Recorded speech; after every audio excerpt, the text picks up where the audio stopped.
তার সঙ্গে নাইম একটু জানাবেন যে বাংলাদেশ ব্যাংকে রয়েছেন আপনি এই মুহূর্তে কেমন পরিস্থিতি দেখতে পাচ্ছেন আর কোনো কর্মকর্তার সঙ্গে আপনার কথা হয়েছে কিনা?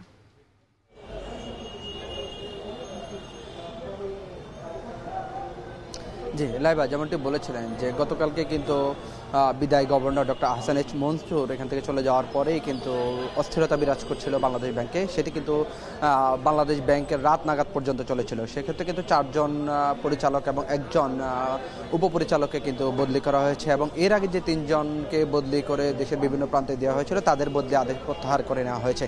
আজকে সকালে এসে যেমনটি জেনেছি যে কিন্তু যে বর্তমান যে গভর্নর মোস্তাকুর রহমান যাকে নিয়োগ দেওয়া হয়েছে, প্রজ্ঞাপন জারি করা হয়েছে গতকালকে, তিনি কিন্তু আজকে সকাল নাগাদ কিন্তু অর্থ মন্ত্রণালয় যে আর্থিক প্রতিষ্ঠান বিভাগ সেখানে যাবেন। সেখানে গিয়ে আনুষ্ঠানিক কার্যক্রম শেষ করে তিনি কিন্তু বাংলাদেশ ব্যাংকে সকাল 11টা নাগাদ এসে পৌঁছানোর কথা রয়েছে।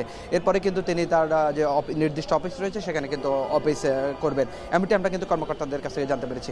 যদি তার ব্যক্তি জীবন নিয়ে একটু বলি, তিনি কিন্তু ঢাকা বিশ্ববিদ্যালয় থেকে হিসাব বিজ্ঞান বিভাগে কিন্তু অনার্স এবং মাস্টার্সে শেষ করেছেন। এরপরে কিন্তু তিনি FCMA করেছেন। তারপরে কিন্তু তিনি ব্যবসা প্রতিষ্ঠানে যোগদান করেন, বিভিন্ন ব্যবসার সাথে তিনি সংশ্লিষ্ট ছিলেন। আমি যদি একটু জানি, তিনি কিন্তু BGME এর সদস্য, Dhaka chamber of commerce and ইন্ডাস্ট্রির সদস্য হিসাবে কিন্তু তিনি কাজ করেছেন। এছাড়া তিনি আটাব যেই এজেন্ট কোম্পানিগুলো রয়েছে এয়ার ইন্টারন্যাশনাল, সেগুলোর সাথে কিন্তু তিনি সংযুক্ত ছিলেন। এছাড়া তিনি কিন্তু রিহ্যাব যে রিয়েল এস্টেট কোম্পানি রয়েছে সেটারও কিন্তু গুরুত্বপূর্ণ সদস্য হিসেবে কাজ করেছেন।